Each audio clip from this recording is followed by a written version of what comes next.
Hi, I'm Tania Langton, Digital Learning Manager at MTA. I look after our online learning platforms, including Pushka, Levelled and Decodable Readers. I'm also a registered teacher in Queensland. Thanks for joining us today as we do a little exploring into multisensory instruction in phonics. You're welcome to be interactive today. I've got my lovely colleague Rosemary ready and waiting your comments and questions in the chat. After the presentation today, you will receive a copy of the recording along with the slide deck and my research references. So let's jump in. Benjamin Franklin once said, "Tell me and I forget, teach me and I remember, involve me and I learn." Whether Benjamin realized it or not, he described what is referred to as multisensory learning, sometimes also known as multimodal instruction. So what is multisensory learning? I've got a quote here from the International Dyslexia Association that sums it up neatly. It's basically making connections between what we see, hear, touch, and do with what we are learning. Now, you're probably already familiar and really comfortable using a range of methods when teaching, but likely don't put too much thought into which sensory realm they fall into.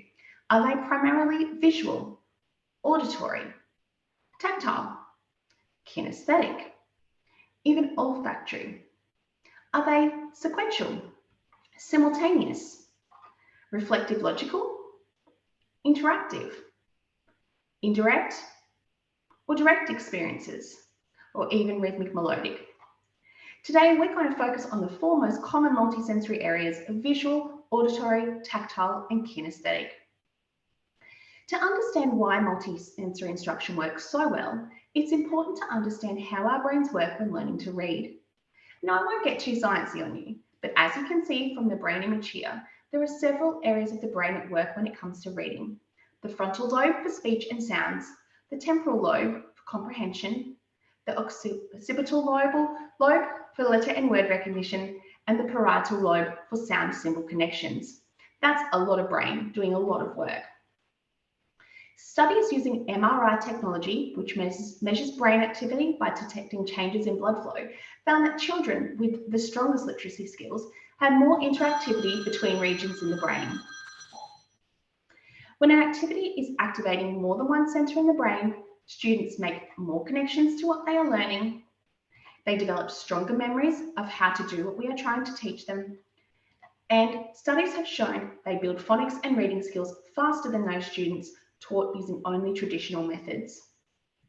So it makes sense to teach phonics and reading by lighting up as many areas of the brain as possible and make them really work their learning muscles.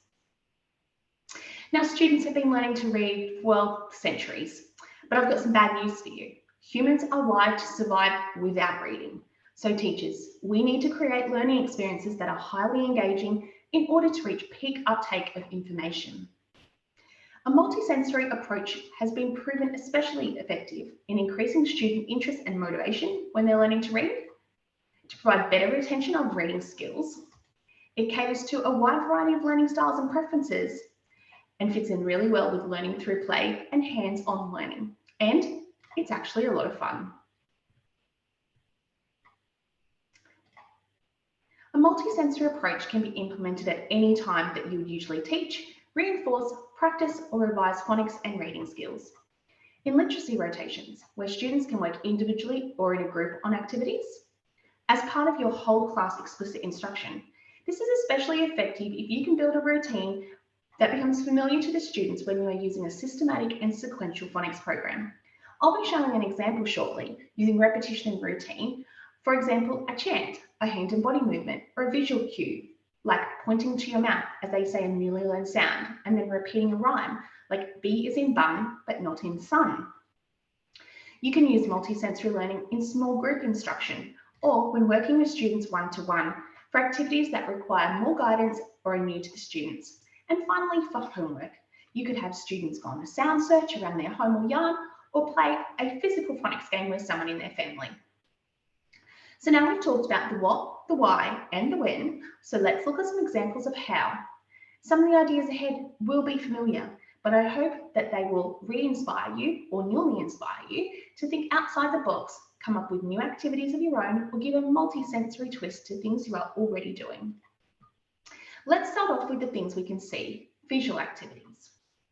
Now, using readers is a traditional approach, but nonetheless one of the most effective visual tools to put into practice phonics and reading skills in a real context. You can use a mixture of digital readers and physical readers to increase the multisensory experience. I hear that tab and not hear us. When in the explicit phase of learning to read, decodables build student confidence, reinforce learning, and assist students to practice skills and strategies they have already been taught. When students are reading decodable books, they are more likely to try and decode words, to sound them out, and some studies have shown they're also more likely to read words more accurately. In this second clip, we're going to see a student using a mirror when learning phonetic skills. Let's practice the sound. How does the sound feel in your mouth? Feels kind of ticklish. This is a commonly used method by speech pathologists, but also very effective in the classroom, as it helps to build letter sound correspondence and provides a visual understanding to students as they learn to differentiate between similar sounding letters, for example, D and G, and the way it feels as you say the sound in your mouth. In the last clip, we're going to see students using a Can You mat.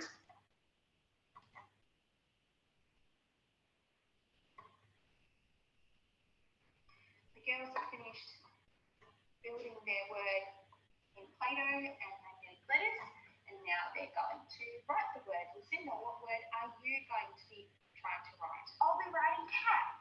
And how many sounds in cat? 3. Excellent. Now, mats like these can be used to reinforce target word or grapheme, and you could use any number of materials, be Play-Doh, magnetic letters, sequins, beads, felt, foam shapes, pom-poms, pipe cleaners, any of these things to allow students to explore and compare sound, letter, and word attributes. This activity also falls into the tactile area as students use their fine motor skills to build and work on their letter recognition and formation as they make those sound relationships. Let's move on to the things we can hear, the auditory activities. The first example I'm going to show you is whisper reading. And in this clip, whisper reading done using a whisper phone or a speak and listen phone.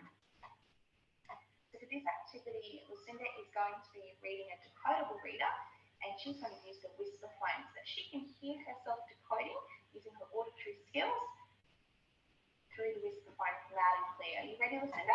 Yep. Right, let's go with your whisper phone.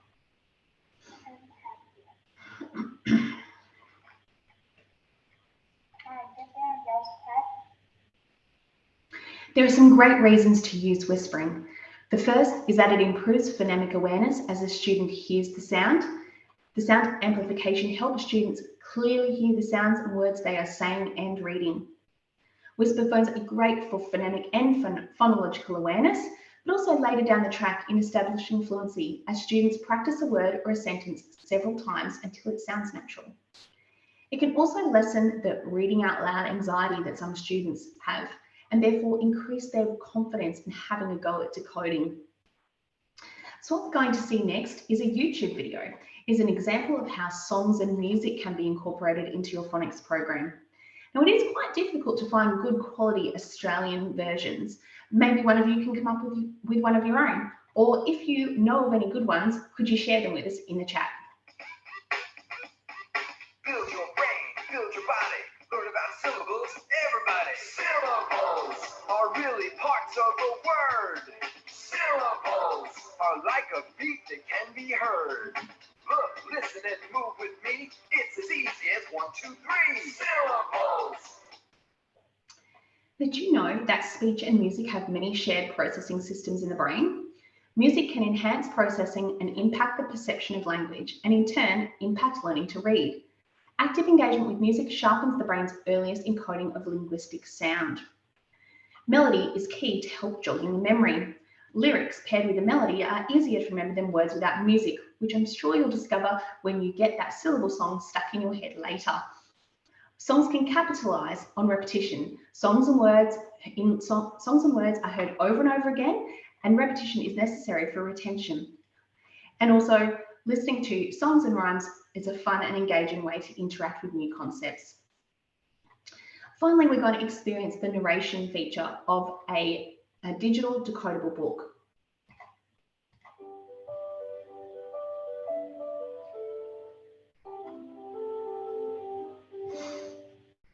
The cat gets sick. The cat has to go in a van. Using a narration tool such as this allows an even greater multisensory experience, with students being able to see and hear the word at the same time. The highlighting of the text emphasises this even further. Audiobooks, or books with narration especially, can motivate struggling readers and help scaffold their attempts at decoding when required.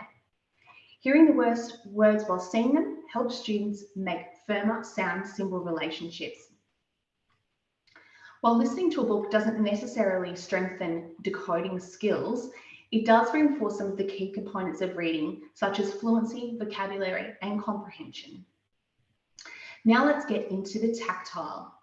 This is all about what we can touch.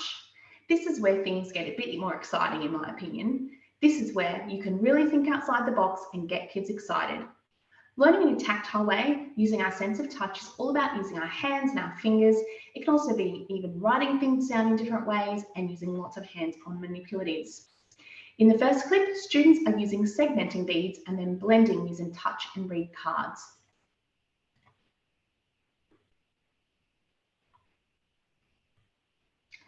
Phonics segmentation, along with rhyming and blending, are all part of phonemic awareness, but can be difficult for some students to master.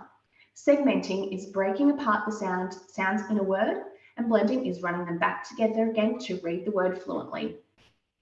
These two simple activities assist students to feel the sound right in their hands, to stretch the sounds out and identify the individual sound units in the word. Students need to be able to decode words into these basic phonemic chunks or parts to be able to fluently blend them back together when reading. And as their skill and speed in doing these actions improves, so will their comprehension. Similarly, using manipulatives and malleable materials like Play-Doh can assist students to demonstrate the recognition of sounds.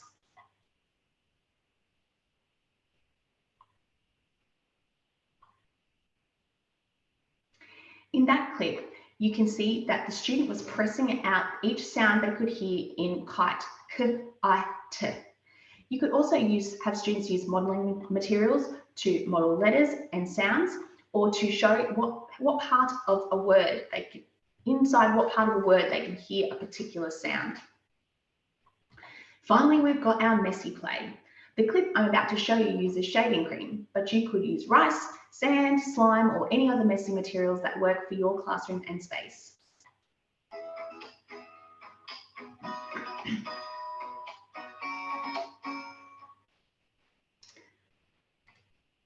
This particular activity was very engaging when we were doing filming, and students I was working with asked me at least every couple of minutes when it would be time to play with the shaving cream. Play is a key teaching component at the age when most students are learning these early reading skills.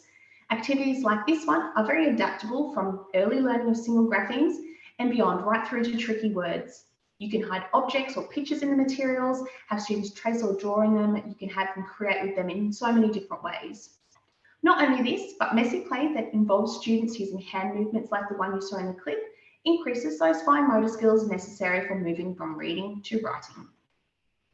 I also wanted to mention that tactile activities can involve playing games like rolling dice, spinning spinners, and moving markers. Now we arrive at kinesthetic activities. These are usually very engaging for young learners. It's all about them getting up and moving, putting lots of energy and busy bodies to work using large and gross motor skills.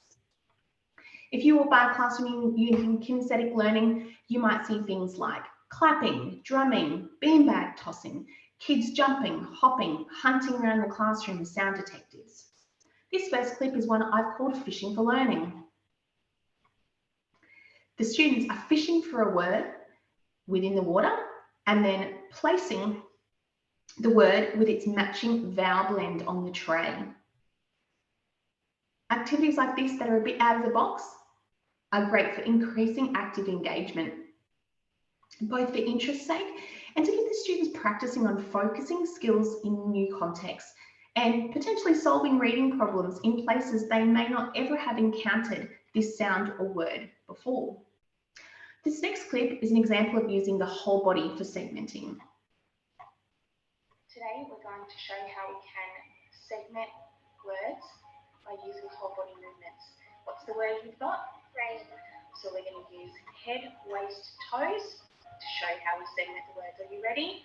Let's go. Very good. One more time. Great job. So here, students were building muscle memory attached to the skill of segmenting, which in turn assists in increasing their recall when they are not able to use their whole body, but can imagine themselves doing the actions. Here's an example of a phonics routine that could be built into the end of your explicit phonics lessons.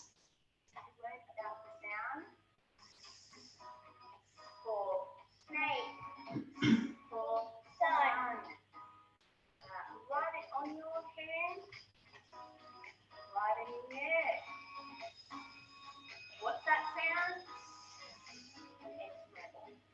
So what I've done here is I've reinforced that phoneme with a visual item, a repeated sentence, and a word that starts with that sound. Students will actually instruct the students on using that phoneme for their auditory. These type of routines that include multiple senses as well as repeated movements, again, are all about reinforcement and allowing students to tap into whichever part of that routine that their particular learning style favours. They're more likely to retain the learnt skill. When students are learning while moving, it assists in stimulating nerve cells to bind, which enhances memory and builds neural networks that can manipulate information more easily. And finally, we've got a swatting game. Now, this one is always popular. Students are enthusiastic about swatting their way through sounds, words, and pictures.